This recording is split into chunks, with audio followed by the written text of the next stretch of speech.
Hello, going live, live, live. Good morning, everyone. Hopefully you hear me all right. And I'm getting the thumbs up from our wonderful Audrey DeMola, who's on the dash. I hear that there's one person watching so far, but maybe there'll be many, many more as the day progresses.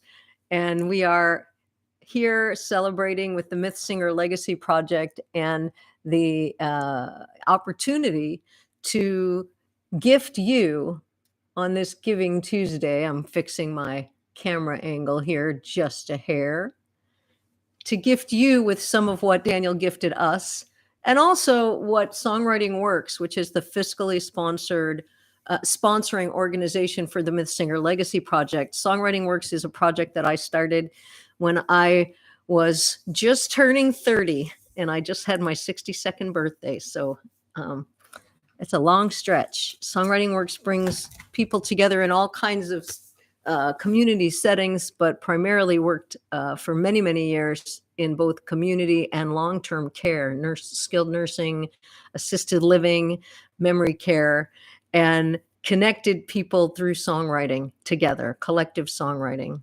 And when Daniel first saw that process, he said he thought it was like seeing the oral tradition at its inception. Like, how do these 10,000-year-old stories get made and carried down?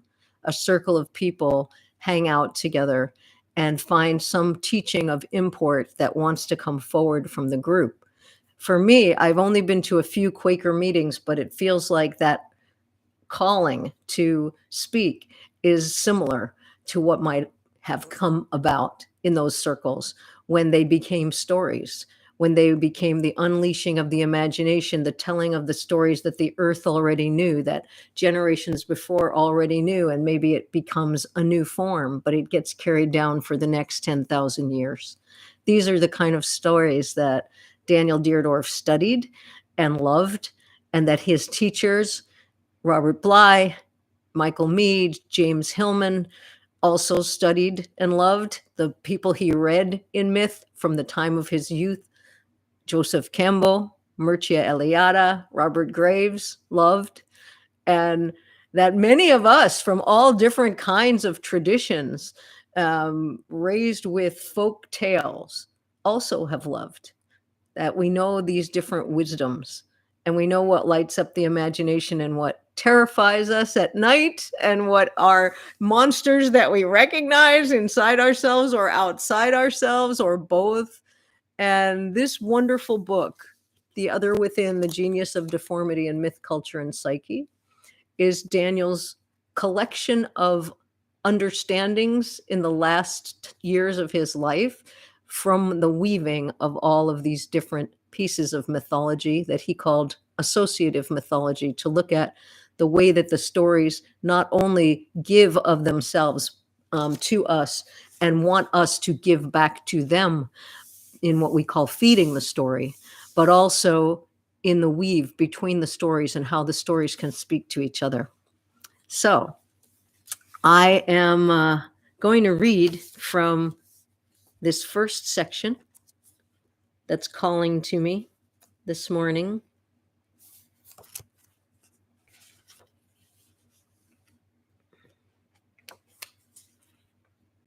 Nope, I'm not. Maybe I'll read from the second or third section that's calling to me this morning. So I'm going to wait for a few more people for some of the other ones. But for right now, let's start here. After I have a moment of water, a toast to you.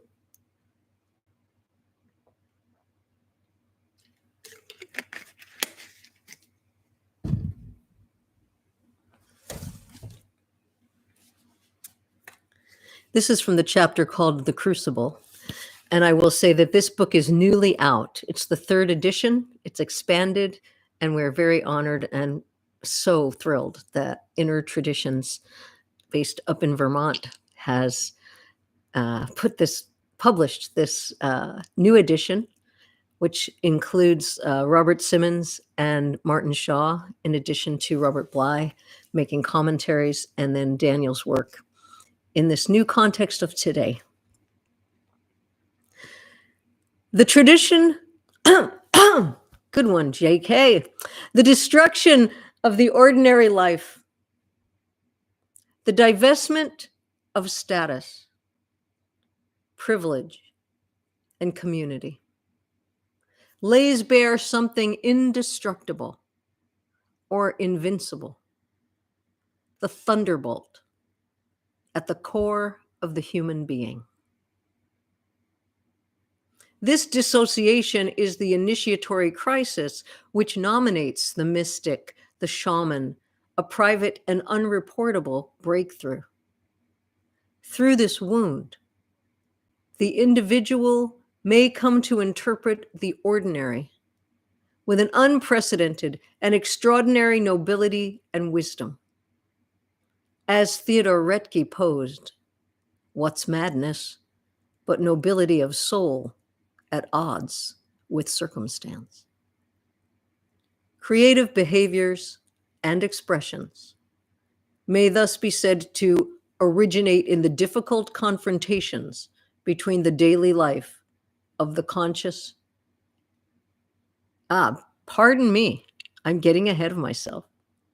Creative behaviors and expressions may thus be said to originate in the difficult confrontations between daily life and the unconscious. That is, the disequilibrium, the asynchrony between conventional expectation, circumstance, and extraordinary experience, nobility of soul. That's the little teaching for right now. And I'm going to read it again. The destruction of the ordinary life. So anytime we've felt that destruction, be it because something's internally going on, maybe there's a health crisis, there's a gun crisis in the society, there's environmental crisis, there's political divisions, there's all kinds of topsy-turvy weather going on within and without. Whatever level that destruction is, that takes us away from the ordinary. Maybe we hate it. Maybe we hate everything having to do with the pandemic. But actually, a lot of people are also looking at what is the gift in the wound there. A story and a conversation we hope to have at another time. Coming back to the book. The destruction of the ordinary life, the divestment of status, privilege, and community lays bare something indestructible or invincible, the thunderbolt at the core of the human being. I invite you for a moment to think about that, feel into the thunderbolt at the core of your own being. That indestructible, invincible one, the one that comes to the fore in the middle of the crisis, the one that can't stand for the conditions to be so poor anymore, or whatever breaks us through. The destruction of the ordinary life, the divestment of status, privilege, and community lays bare something indestructible or invincible, the thunderbolt at the core of the human being. This dissociation is the initiatory crisis which nominates the mystic, the shaman, a private and unreportable breakthrough. Through this wound, the individual may come to interpret the ordinary with an unprecedented and extraordinary nobility and wisdom. As Theodore Retke posed, what's madness but nobility of soul at odds with circumstance? Creative behaviors and expressions may thus be said to originate in the difficult confrontations between daily life and the unconscious. I'm having a difficult confrontation with the camera at the moment, right? Not that difficult. Creative behaviors and expressions may thus be said to originate in the difficult confrontations between daily life and the unconscious. That is, the disequilibrium, the asynchrony between conventional expectation, circumstance, and extraordinary experience, nobility of soul.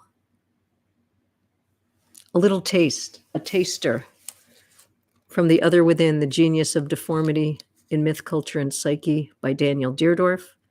It's now available through Inner Traditions or at your favorite bookseller. And Audrey is going to put in the chat some information about Giving Tuesday and how you can support the work of our Keeping Daniel's Legacy Alive, bringing forward more teachings, groups that we will be facilitating in the new year, as well as continuing our virtual and hopefully also in-person story nights around the fire and the virtual hearth.